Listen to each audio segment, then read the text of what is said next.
Hello, everybody. Thank you so much for tuning in today. This is the Bodega Cat Book Club Health Edition. And today we're continuing our reading of Never Be Sick Again by Raymond Francis. Okay, today we're going to be reading chapter 6, and this is part 1.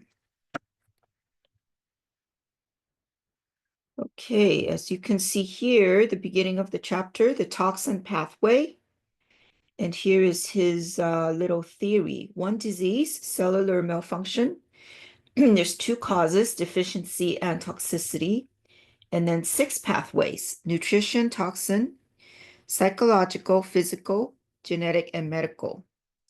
And we're going to be studying toxin in this chapter. All right, here we go.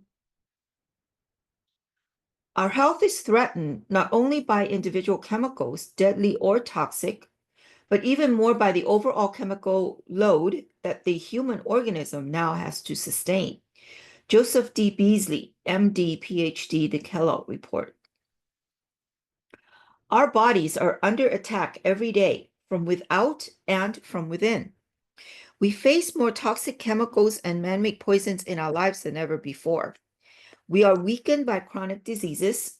We're weakened by chronic stress, lack of exercise, allergies, and eating the wrong foods in the wrong way. In these ways, we often sabotage our own defense systems and invite the toxic enemy inside. If the enemy overpowers us, we fall, often without recognizing our attackers. Know your enemies, right? Like they say. Toxicity from toxins taken into our bodies from the outside or those created inside our bodies is one of the 2 reasons that cells malfunction. Remember, toxicity is one of the 2 causes of disease. To prevent or to reverse disease, we must limit our exposure to toxins, and we must give our bodies what they need to detoxify themselves. Fortunately, most of this process is within our control. Unfortunately, the invaders are everywhere, especially in our own homes, and often they're hard to find. A living hell. By the time I received the telephone call from a man who identified himself as David, his body was losing its battle against an enemy he could not identify.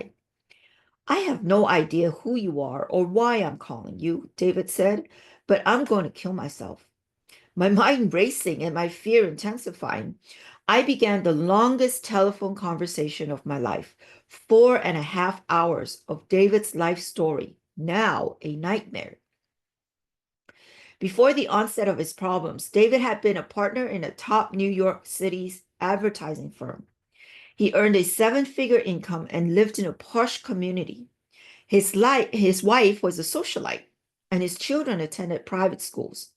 Life was good until he began to experience weakness and fatigue. David went to see his physician, who did many thousands of dollars worth of testing, only to pronounce David to be in perfect health. The doctor's only suggestion was that David was working too hard and that he should take a vacation. So David and his wife rented a house in Hawaii and stayed there for 2 months. The vacation did not help, and David gradually felt worse. He developed serious allergies as well as neurological and psychological problems as he consulted more doctors. A wealthy man, David went to the best doctors money could buy. They too could find nothing wrong, so they referred him to a psychiatrist. Physicians often assume that if they do not understand what is wrong, their ignorance is not at fault, but rather the patient is imagining the problem. David's psychiatrist was equally baffled, and he referred David back to his physicians. That's funny. It's like a little merry-go-round chair. All the while, David's fatigue and allergic symptoms worsened. He became unable to continue working and had to resign from his firm. Finally, David was referred to a clinical ecologist. Oh, that's an interesting word. I've never heard that before. Clinical ecologist, ecologist, environment, a physician who specializes in environmentally caused diseases. This doctor diagnosed David as suffering from multiple allergies, chronic fatigue syndrome, and chemical hypersensitivity syndrome. He said David was too chemically sensitive to continue living in the highly polluted New York area and suggested he move where air quality was better.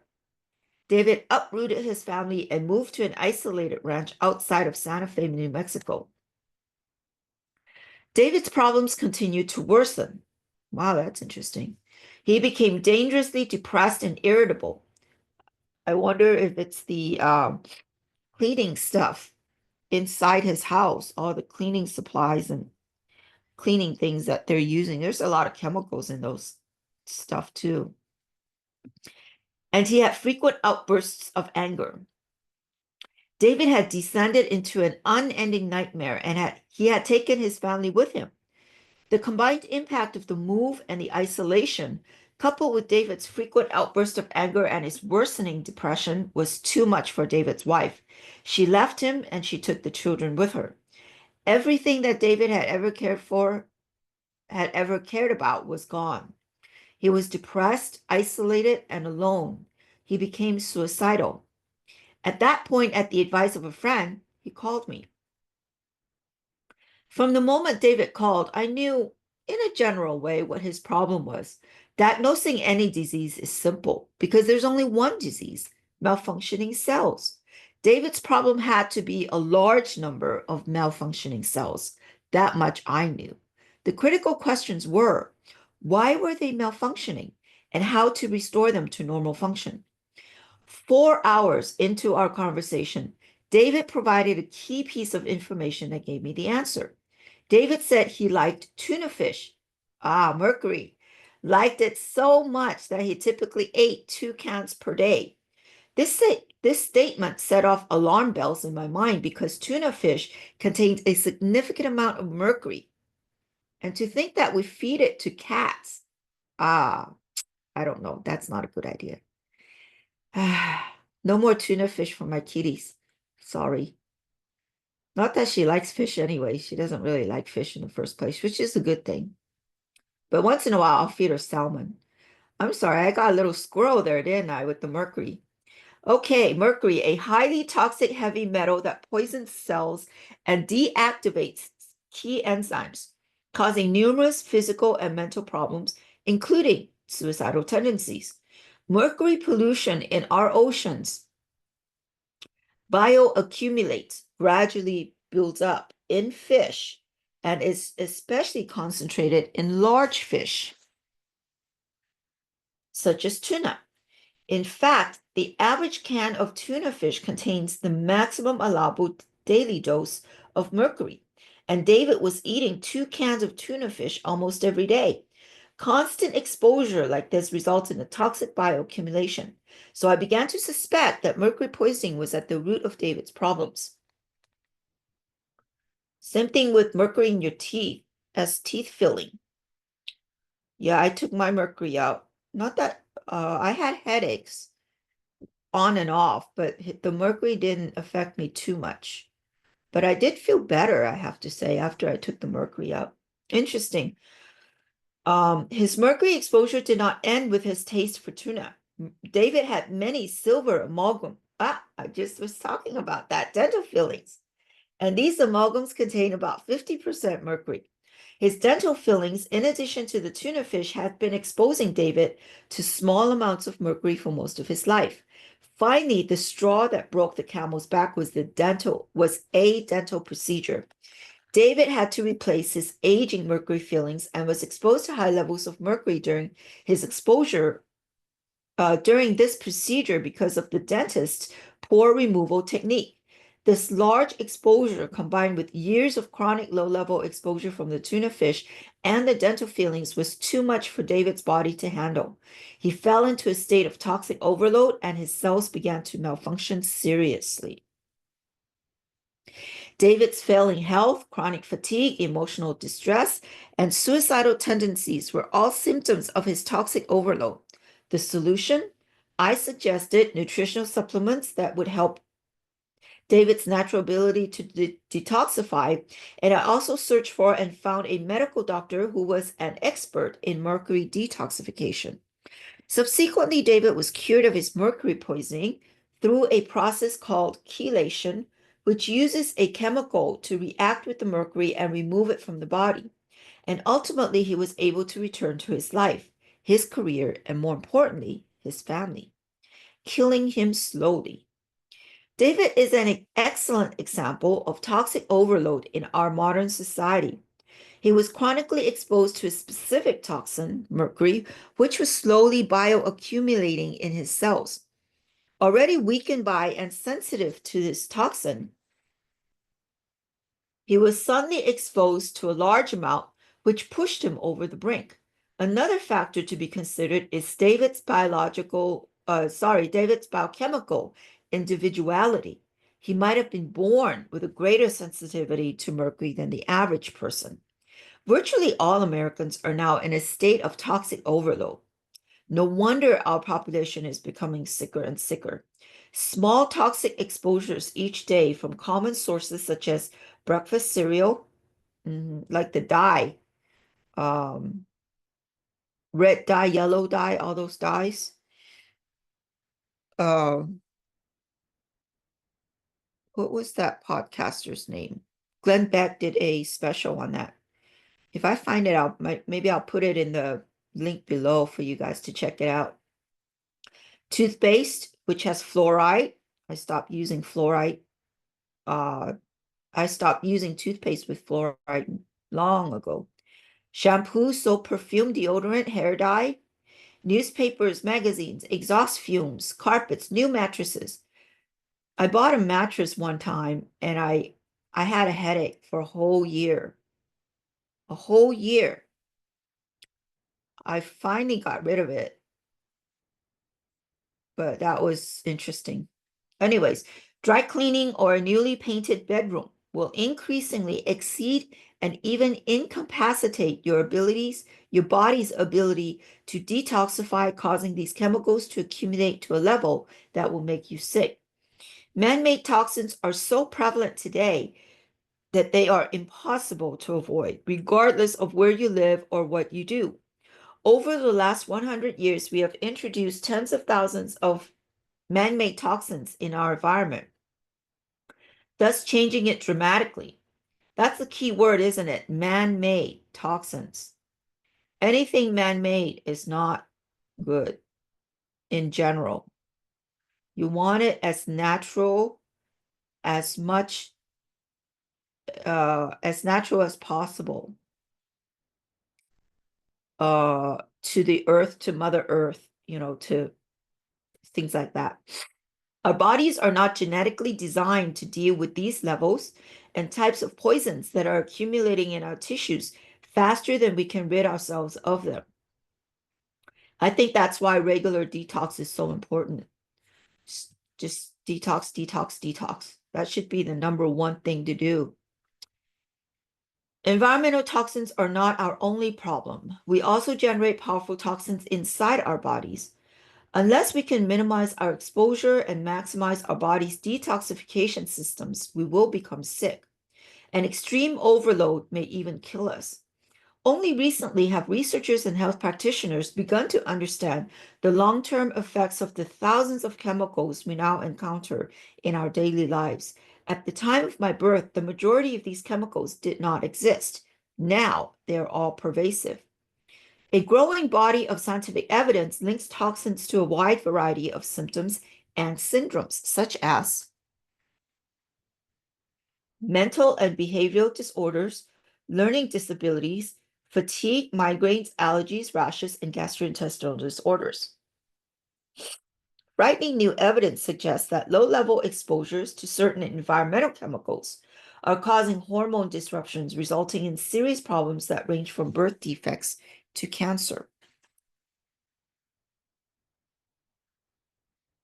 Many of the diseases that baffle our physicians, often called, excuse me, diseases of aging or diseases of civilization, are the result of the toxic overload caused by modern industrialized society.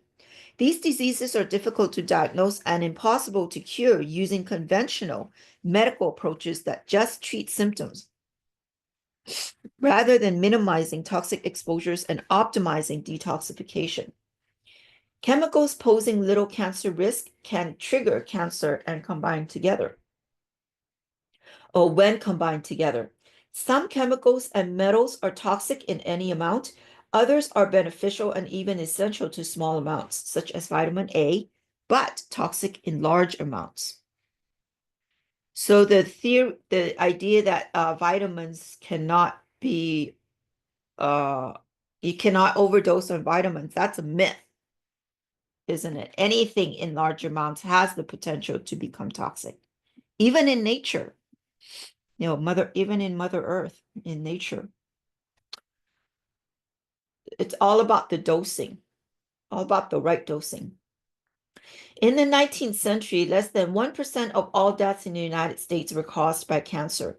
And even at the turn of the 20th century, only 3% of the population was affected. Today, more than 4 in 10 people will develop cancer in their lifetime, and 1 in 4 will die from cancer. The good news, many of the strongest cancer-causing chemicals have been identified and we can avoid them. The National Academy of Sciences sums up the challenge. It is abundantly clear that the incidence of all the common cancers in humans is being determined by potentially controllable external factors. The poisons within. Toxins from the outside world in our food, water, air, homes, and workplaces are known as environmental toxins. Our bodies also manufacture a sea of internal toxins as a result of normal metabolism, which our bodies must eliminate in order to stay healthy. Few people realize that their own bodies can be a source of dangerous toxins, mostly in the digestive system, but also from allergic reactions, stress, and other sources.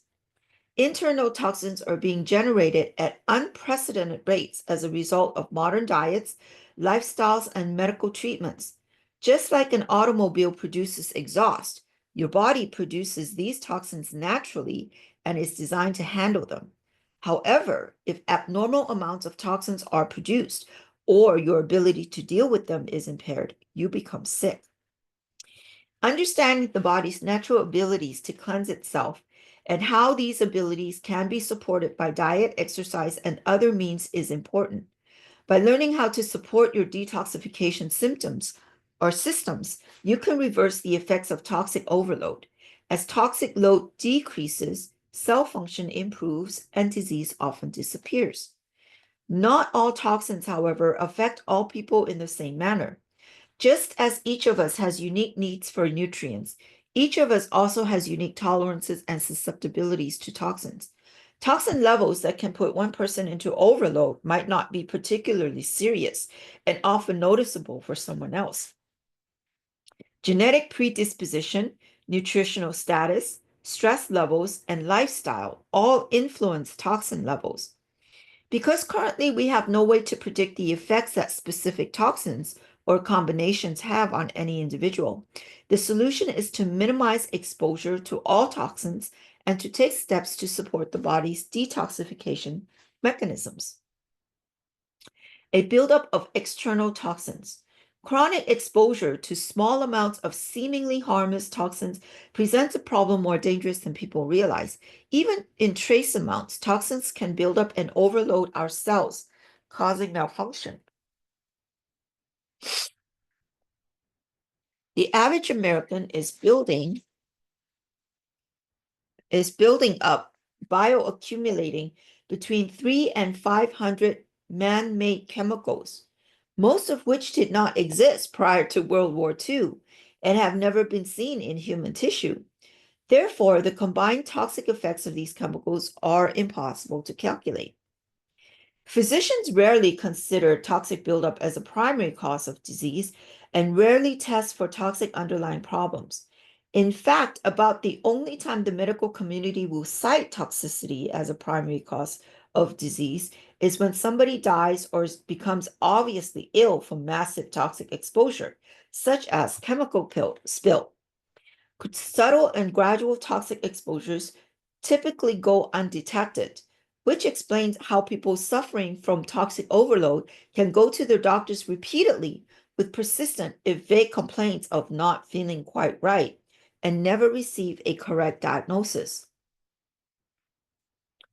When people finally do become sick from their bioaccumulated toxins, following the path of their illness back to the myriad toxic sources is nearly impossible.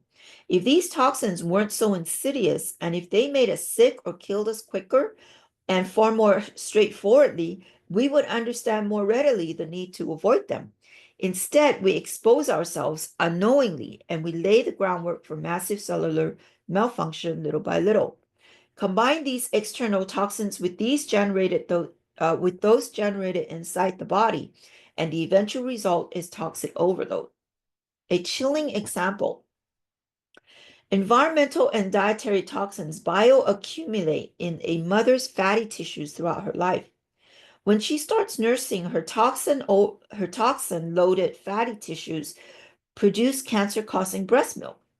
In his 1987 book, Diet for a New America, John Robbins notes that the milk of most American mothers is so contaminated with chemicals, PCBs, dioxins, and various pesticides, that it would be subject to confiscation and destruction by the FDA were it to be sold across state lines.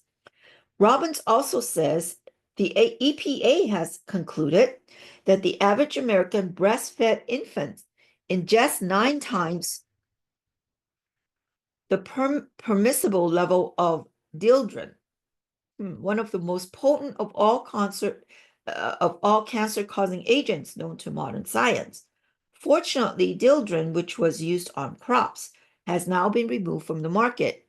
But the average mother's milk, while still far better than infant formula, remains contaminated with numerous toxic chemicals. No one is safe. At present, toxic chemicals can be found in trace amounts in the tissues of virtually everyone in America, including you. These chemicals include plastics such as styrene, disposable styrofoam cups, 1,4-dichlorobenzene, mothballs, deodorizers, sodium lauryl sulfate, synthetic detergent from soaps, shampoos, toothpaste, pesticides, PCBs, dioxins, phthalates, plastics, formaldehyde, plywood, particle board, permanent press clothing, prescription drugs, and organic solvents. No place on earth, well, no modern home, is free from man-made toxic contamination. Molecules of the pesticide DDT, for example, blanket the entire planet. Henry Schroeder, MD, a former professor of medicine at Dartmouth Medical School and author of The Poisons Around Us, wrote that 5 toxic trace metals, antimony, beryllium, cadmium, lead, and mercury, are involved in at least half the deaths in the US and much of the disabling disease. In all, more than 100,000 chemicals are now in commercial use, at least 25% of which are known to be hazardous. Many others have never been tested at all. So it's important to read the labels, isn't it? Even if they kind of are not truthful on the label, at least it tells you something, right? Gives you a sense of what's in there. Even when chemicals are tested for safety, studies are virtually always short-term and tested individually. Few have examined the long-term effects of chemicals or how they react in the body in combination with each other. Yet these long-term combined effects are the reality of living in America today. In other words, the testing programs are flawed. Adverse effects are not necessarily observed in small groups of animals, nor do experimental animals necessarily react to toxins the same as humans. Ultimately, any chemical that is not normal and natural to our bodies puts a load on our detoxification systems and may damage cell function. Most people make little effort to avoid toxins because officially established tolerances presume that toxin levels are within safe limits. Unless you make special choices, you constantly eat foods with trace toxins. You constantly drink water with trace toxins. You constantly use personal products with trace toxins, and you constantly breathe toxic air. By the end of each day, these toxic contaminants often reach a substantial cumulative total. EPA scientists found that the total toxic residues in our daily diet can exceed 500% of the recommended daily maximum, even if each individual food is within safe limits. A poison gas chamber of her very own. Several years ago, a young married couple from Chicago asked me to help their 3-year-old daughter, Anne, who was experiencing seizures. Anne had been examined by at least a dozen specialists, but their only recommendations were anti-seizure medications that made Anne sick, yet failed to stop the seizures. The desperate parents called me, a complete stranger 2,000 miles away. They begged me for help, even though I am not a physician. Because there's only one disease, I knew that Anne's problem was malfunctioning cells. But why were they malfunctioning? Although I asked many questions about Anne's history, nothing seemed unusual about her birth, background, or development. She had been breastfed, a good thing, even though breast milk is toxic, it is still preferable to the alternatives, and her diet was actually better than average. In fact, she had been remarkably healthy ever since birth, until the seizure started. I began to ask questions about her environment. As it turned out, during most of her young life, Anne had been sleeping in a crib in her parents' bedroom. When she outgrew the crib, her parents decided she should have her own bedroom, and they refurbished a room. It's a paint. There's toxins in the paint. Unless you use a specific type of paint, I forgot what it's called. I don't remember offhand. Uh, it's I don't remember the name, but it's non-toxic paint. But anyways, most paints are toxic. I focused on environmental toxins as the probable cause of the little girl's problems. I learned that before the onset of the seizures, Anne's new bedroom had been given a fresh coat of paint and was furnished with new wall-to-wall carpeting, and carpet has toxins too. A new television set and new furniture. Furniture probably has it. Mattress definitely has toxins because I had a headache for a whole year, including a new bed and mattress. In fact, that new bedroom had just about every amenity that any set of loving parents could give to their beloved daughter, but it was also a poison gas chamber. The new paint, carpet, mattress, television, and furniture constructed of particle board, which contains formaldehyde, were all giving off toxic gases. You recognize the typical new paint smell, that new carpet smell, that new furniture smell. They are all toxic, especially when they are brand new, at which time they emit higher concentrations of chemicals. Shut anybody inside a bedroom like that, little Annie's, for 8 or 10 hours a night, and the person is exposed to a lot of toxins. Anne was in toxic overload, and her seizures were the result. Often in a case like this, when you remove the source of the toxins, you cure the disease. Instead, Anne's physicians had prescribed anti-seizure medications, which added to her toxic overload, making her sicker. I suggested an experiment to Anne's parents. Close off the toxic bedroom and allow Anne to sleep in another room for a few years. The result? The seizure stopped and Anne returned to being a normal and healthy child. Wow, that's very interesting, huh? We're going to stop here for now. And I'm going to mark it here so we know. So we will continue our reading next week. I hope you enjoyed that. I really like their anecdotal stories that he tells. Kinds of makes it real. Okay, thank you so much. I hope you guys have a great day, and we will see you next time. Bye-bye now.